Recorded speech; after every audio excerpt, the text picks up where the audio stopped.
ಹೆಬ್ಬಗಟ್ಟೆ ಮತ್ತು ಸವಳಂಗ ಇರೋಣ ಒಂದು ನಿಮಿಷ. 3 ಮ್ಯಾಗ್ನೆಟ್ ಶಾಲೆಗಳು ಎರೆಚಿಕ್ಕನಹಳ್ಳಿಗೆ, ಕೂಲಂಬಿ, ಕೆಂಗಲಹಳ್ಳಿ, ಬನ್ನಿಕೋಡು ಸುತ್ತಮುತ್ತ ಇರ್ತಕ್ಕಂಥ ಬೇರೆ ಬೇರೆ ಸಣ್ಣ ಪುಟ್ಟ ಶಾಲೆಗಳು ಅಲ್ಲಿ ಮುಚ್ಚುತ್ತಾರೆ. ಹರಪಗಟ್ಟೆಗೆ, ಬಸವನಹಳ್ಳಿ ಅದ್ರ ಸುತ್ತಮುತ್ತ ಇರ್ತಕ್ಕಂಥ ಶಾಲೆ ಮುಚ್ತಾರೆ. ಸವಳಂಗಕ್ಕೆ ಸಾಲ್ಬಾಳು, ಸೋಗ್ಲು, ಮಾದಾಪುರ ತಾಂಡ, ಕೊಡ್ತಾಳ, ಮಾಚೇನಹಳ್ಳಿ ತಾಂಡ ಈ ಎಲ್ಲ ಶಾಲೆಗಳನ್ನು ಸವಳಂಗ ಮ್ಯಾಗ್ನೆಟ್ ಯೋಜನೆ ಈ ಕೂಡಲೇ ರದ್ದಾಗಲಿ. ಒಂದೇ ಒಂದು ಸರ್ಕಾರಿ ಶಾಲೆ ಮುಚ್ಚಲು ಬಿಡುವುದಿಲ್ಲ. ಬೇಕೇ ಬೇಕು. ನಮ್ಮೂರ ಶಾಲೆ ನಮ್ಮೂರಲ್ಲಿ ಉಳಿಯಲಿ. ಯಾರೂ ಸಹ ಗಾಬರಿ ಆಗ್ತಕ್ಕಂಥ ಅವಶ್ಯಕತೆ ಇಲ್ಲ. ನೀವು KPSC ಶಾಲೆ ಕಾನ್ಸೆಪ್ಟನ್ನು ಭಾಳ ತಪ್ಪು ತಿಳ್ಕೊಂಡಿದ್ದೀರಿ. ನಾನು ಒಂದು ಸನ್ನಿವೇಶದಲ್ಲಿ ಚರ್ಚೆ ಮಾಡಿದ್ದೀನಿ. ಇದ್ರ ಬಗ್ಗೆ ಸರ್ಕಾರ ಆದೇಶ ಮಾಡೈತಿ. ಅದ್ರ ಬಗ್ಗೆ ಏನು ಅಂತ ನಿಮ್ಗೆ ಹೇಳಲಿಕ್ಕೆ ಇಚ್ಛೆಪಡ್ತೀನಿ.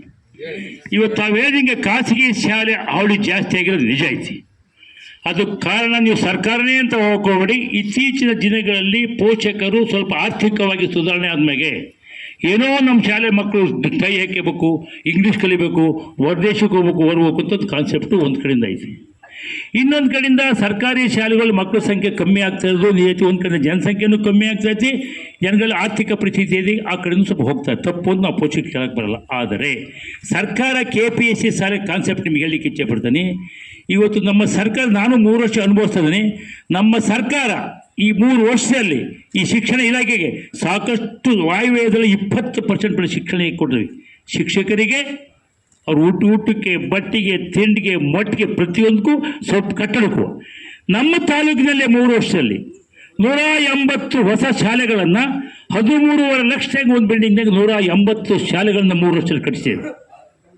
200 ಶಾಲೆಗಳನ್ನು ಇವತ್ತು ಸರ್ಕಾರ ಜಿಲ್ಲಾಧಿಕಾರಿಗಳಿಗೆ ಪ್ರಕೃತಿ ವಿಕೋಪದಲ್ಲಿ ಕಳೆದ 2 ವರ್ಷದಿಂದ ಮಳೆ ಜಾಸ್ತಿ ಆದಂಥ ಸಂದರ್ಭದಲ್ಲಿ ನಮ್ಮ ಜಿಲ್ಲಾಧಿಕಾರಿಗಳಿಗೆ ಸರ್ಕಾರ ಒಂದಿಷ್ಟು ದುಡ್ಡು ಕೊಡ್ತು. ಅದು ವಿಶೇಷ ಜ್ಯೋತಿ ಬಾಫ್ಲೆ ಯಾರೆಲ್ಲ ಶಿಕ್ಷಣಕ್ಕಾಗಿ ಹೋರಾಟ ಮಾಡಿದ್ರು, ಇವತ್ತು ಯಾರೆಲ್ಲ ಅಧಿಕಾರಿಗಳು ಕೂಡ ಅವ್ರು ಇವತ್ತು ಉನ್ನತ ಹುದ್ದೆಲಿದ್ದಾರೆ ಅಂತ ಹೇಳಿದ್ರೆ ಅವರೆಲ್ಲ ಒಂದಲ್ಲ ಒಂದು ರೀತಿ ಸರ್ಕಾರಿ ಶಾಲೆಗಳ ಮೇಲೆ ಡಿಪೆಂಡ್ ಆಗಿ ಓದಿ ಬಂದಿರತಕ್ಕಂಥವ್ರು. ಈಗ ಮುಂದಿನ ಪೀಳಿಗೆಗೆ ಆ ಸರ್ಕಾರಿ ಶಾಲೆಗಳಿಲ್ಲ ಅಂದ್ರೆ ಇಡೀ ದೇಶ ಸರ್ವನಾಶ. ಆಯ್ತಾ? ಆತರದ್ದೇನಾಯ್ತು ಅಂದ್ರೆ ಮುಂದಿನ ಹೋರಾಟಕ್ಕೆ ನಾವು ಅಣಿಯಾಗಿದ್ದೇವೆ. ಆಯ್ತಾ? ಇವತ್ತು ಏನು ಅವರು ಆಶ್ವಾಸನೆ ಕೊಟ್ಟು ಶಾಸಕರು ಕೊಟ್ಟಿದ್ದಾರೆ ಮಾಡಬೇಕು ಅಂತ ನಾನು ಹೇಳ್ತಾ ಇದ್ದೀನಿ. ಹಾಗೇನೆ ಇವತ್ತು ನಮ್ಮ ಒಟ್ಟಿಗೆ ಬೇರೆ ಬೇರೆ ಸಂಘಟನೆಗಳು ಕೂಡ, ಕನ್ನಡ ರಕ್ಷಣೆ ವೇದಿಕೆ ಮುಖಂಡರುಗಳು ಇದ್ದಾರೆ, ಹಾಗೇನೆ ಕೆಲವು ಬಂಜಾರ ಸಂಘಟನೆಯವರು ಇದ್ದಾರೆ. ಅವರೆಲ್ಲರೂ ಕೂಡ ಈ ಹೋರಾಟಕ್ಕೆ ಸಪೋರ್ಟ್ ಮಾಡಿ ಕೂಡ ಬಂದಿದ್ದಾರೆ. ಅವ್ರಿಗೆಲ್ಲರಿಗೂ ನಾನು ಸ್ವಾಗತಿಸ್ತಾ ಇದ್ದೀನಿ.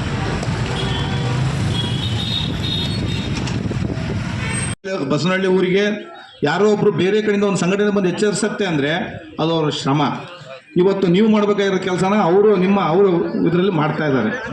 ಯಾಕೆಂದರೆ ಇದು ನಿಮಗೆ ಅರಿವಿಲ್ಲ, ಏನಾಗಿದೆ, ಏನಾಗಬೇಕು, ಸರ್ಕಾರ ಲೆವೆಲಲ್ಲಿ ಏನೇನು ವ್ಯವಸ್ಥೆಗಳಾಗಬೇಕು ಅನ್ನೋದು ಆ ಹಳ್ಳಿಯ ಬಸವನಹಳ್ಳಿ ಆಗಿರ್ಬೋದು, ಇನ್ನು ಕೆಲವೊಂದು ಹಳ್ಳಿಗಳಲ್ಲಿ ಏನೇನು KPSC ಶಾಲೆಗಳಾಗಿದ್ದಾವೆ ಅಲ್ಲಿ ಅರಿವಿಲ್ಲ. ಆ ಅರಿವು ಮೂಡಿಸೋವಂಥ ಯೋಜನೆ ಮಾಡ್ತಾ ಇರೋದು ಇಂಥ ಸಂಘಟನೆಗಳು. ಅದಕ್ಕೋಸ್ಕರ ಮೊದಲೆಲ್ಲ ಭಾಳ ನೋಡ್ತಿದ್ವಿ, ಶಾಲೆಗಳು ಎಷ್ಟೋ ದೂರ ಇರ್ತಿದ್ವು, ನಡ್ಕೊಂಡು ಹೋಗ್ತಾ ಇದ್ರು. ಅಲ್ಲಿ ಹೋಗ್ತಾ ಇದ್ದಂಗೆ ನಡ್ಕೊಂಡು 5-5 ಕಿಲೋಮೀಟರ್ 3-3 ಕಿಲೋಮೀಟರ್ ನಡ್ಕೋಬೇಕಾಗಿತ್ತು. ಈ ವ್ಯವಸ್ಥೆಗಳು ಎಲ್ಲ ಕಡೆನೂ ಇದ್ದು. ನೀವೆಲ್ಲ ಹಳುಬ್ರಿದ್ದೀರಿ, ನಿಮಗೆಲ್ಲ ಗೊತ್ತಿದೆ, ನಮಗೆಲ್ಲ ಗೊತ್ತಿಲ್ಲ. ನಾವಲ್ಲೇ ಪ್ರೌಢಾವಸ್ಥೆ ಬರೋದ್ರಲ್ಲೇ ಆಗಲೇ ಏನಾಗಿತ್ತು ಅಂದರೆ ನಮ್ಮ ಊರುಗಳಲ್ಲೇ ಶಾಲೆಗಳು ಸ್ಥಾಪನೆ ಆಗಿದ್ವು. ಆ ಶಾಲೆಗಳಲ್ಲಿ ಶಿಕ್ಷಕರಿದ್ದರು, ಅಲ್ಲೇ ಹತ್ತಿರದಲ್ಲೇ ನಾವು ಎಜುಕೇಷನ್ ಮಾಡೋಕ್ಕೆ ಎಲ್ಲ ಅನುಕೂಲಗಳಿದ್ವು. ಆದರೆ ಮತ್ತೆ ಹಳೆ ವ್ಯವಸ್ಥೆಗೆ ಹೋಗ್ತಾ ಇದ್ದೀವೇನೋ ಅನ್ನೋ ವಿಚಾರ ನಮಗೆ ಮತ್ತೆ ಬರ್ತಾ ಇದೆ. ಆಗಲೇ ಇವೆಲ್ಲ ನೋಡಿದರೆ ನಮ್ಮ ಮುಂದಿನ ಮಕ್ಕಳ ಭವಿಷ್ಯ ಏನು, ನಮ್ಮ ಮಕ್ಕಳ ಭವಿಷ್ಯಗಳು ಏನು, ನಾಳೆ ಸರ್ಕಾರಗಳು ಇವ್ರು ಇಷ್ಟ ತಿಳಿದಂಗೆ ಮಾಡ್ಕೊಂತ ಹೋದ್ರೆ ನಾಳೆ ನಮ್ಮ ಮಕ್ಕಳ ಭವಿಷ್ಯ ಏನು. ಈಗಾಗಲೇ